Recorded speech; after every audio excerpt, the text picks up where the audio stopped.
Hey guys, how are ya? I hope you guys are doing well. It's just great for me to have this. I'm really excited to talk about this thing, man. Deion Sanders and the Colorado Buffs versus the Colorado State. It was a good game. I enjoyed watching it. It took a long time, but I was watching it. I watched it from here. It was quite interesting. I think just what was happening before the game is what I found quite interesting about it. And I think that helped the game as well because it gave it the hype that, made a lot of people want to go and watch it.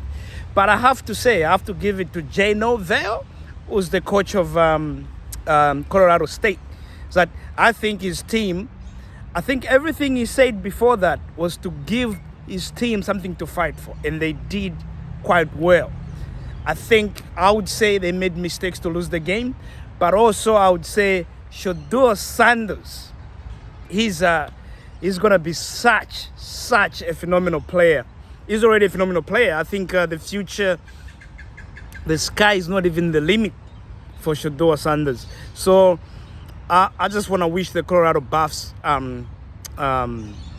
all the best, man, and congratulations for the win.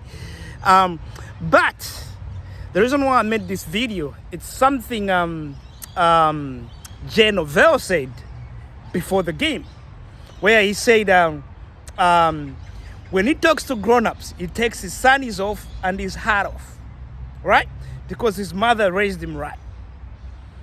And then that, obviously, Coach Prime had to respond to that, and there was some sort of tension, right? But here's something where I think Coach Prime, not only did his team win the game, but he also won the respect of myself, and I think of a lot of people. And here is why, right? When Norvell said that, I think a lot of people took it as, okay, throwing shots at Deion Sanders. But the extreme version of that was that he was throwing shots at Deion Sanders' mom. And I think Norvell maybe his mom is white. Deion Sanders' mom is black. They're both black coaches, but, light-skinned and dark-skinned. Let's just put it that way. So a lot of people thought, why would you do that? What disrespect and all that stuff. Personally, I don't think it was a target at Deion Sanders' mom. I don't think that was the intention behind that. Personally, I could be wrong, but I don't think that was the intention behind that. It looks like a very respectful guy. It sounds like a respectful guy, but it poured fuel on the fire, man. It turned out it made people want to watch the game, and that could be the point. Remember, even Floyd Mayweather used to do this thing where to ramp up support and to get a lot of pay-per-views, he would just act crazy before the game. You say a lot of stuff, and people wanted to see him get beat up. But he was doing that on purpose, and pay-per-view numbers, it was more money in his pocket, which worked for him. But let me just say something here, why I respect Deion Sanders. Because after the win, right, you would expect that when they do the conference, he's gonna go off at Norvell, but he didn't go off at him, which is what the media and most people, typical black people, and the reason why I say this is because, wait a minute, that was expected, but what Deion Sanders said was very important to me. Where he said, you know what? I have nothing against that brother. And he said these words exactly. I have nothing against that brother. I just needed to respond because he said something, so I had to respond. But I have nothing against that brother. I'm just happy that he's a head coach. I'm just happy that he is a head coach. His blessings has nothing to do with my blessings, and vice versa. His career has nothing to do with my career, and vice versa. I'm just happy that brother is a head coach. Amen to that. The reason why that's important, because I'm going to tell you something that has happened to us as black people in this world. Our history has been destroyed, stolen, manipulated. As a result, for most, you gotta dig deeper to get the information that I've come to understand so far. Like, I had to dig deeper, but most people don't even have the time to dig deeper. So a lot of people still believe we don't have a history. We never did anything.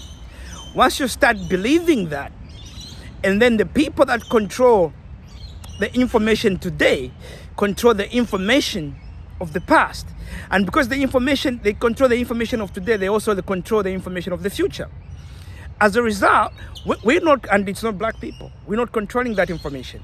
As a result, when we look back from the information they give us, we start to believe we've done nothing.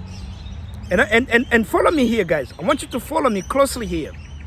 And when you start believing that your people don't have a history, your people have done nothing, two things happen. You start having high personal esteem, which is also known as self-esteem. But you have low interpersonal esteem, which basically means racial esteem, low racial esteem. And what happens to this? So when a person has high personal esteem, but they think their race is crap, then they don't want anything to do with it. They don't want to hear anything. And what happens with that is that it brings about infighting. Because look at me, look at you. I'm above here, you are below there. You never done nothing. Because you don't want to even be associated with your race. This is why in most cases, you will find that black people would rather live in fancy neighborhoods than in their own neighborhoods, because it means something. But I've seen other, like for instance in Australia, when Italians were coming here, actually, they were discriminated against. This is in Australia. But when they arrived, they bonded together. They created their own economies because they had faith in themselves. They're looking back and say, you know what? We were Romans once. We built the Colosseum. We built the aqueducts. We can do this. And they got better. But for us, because we are looking at your race, and you believe we've done nothing, but you think you are doing a lot better than them, so I'm going to have to go into that particular neighborhood because that's where I belong, because they've done something there. So you want to more connect with other people's groups than your own group. This is why you go on social media today, you're going to find DJ Envy, Tyrese, beefing. You are going to find Stephen S. Smith with T.O. beefing. You are going to find Nicki Minaj's husband with Offset beefing. It's non-stop beefing. I've never heard of Warren Buffett beefing with Charlie Munger. Okay, maybe I just don't have access to it because obviously my algorithm is more black history and black people and all that stuff. Maybe I don't see what the beefs that happen around white people. Please post some of the videos. I want to see it. I want to see how consistent this happens. Because among us, it's very consistent. Why did Tupac and Biggie die? Beefing. And nobody wins. Nobody wins. So this is why, and at some point, we have to start acting like Deion Sanders, where we should be just appreciative of what another black man has achieved and say, come here, brother. I heard a story of how the Crips and the Bloods came together after watching the Alabama Brawl. But the reality is, we don't need the Alabama Brawl to be the thing that brings us together.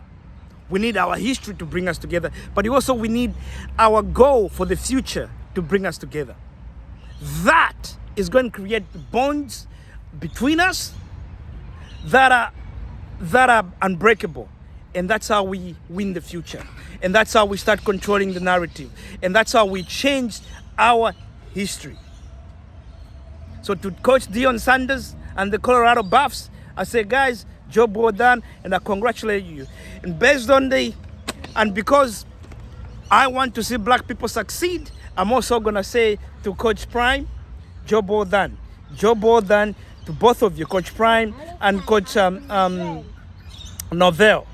Job well done. Thank you very much, guys. Thank you for watching this video. Please subscribe to his YouTube. Thank you. Goodbye.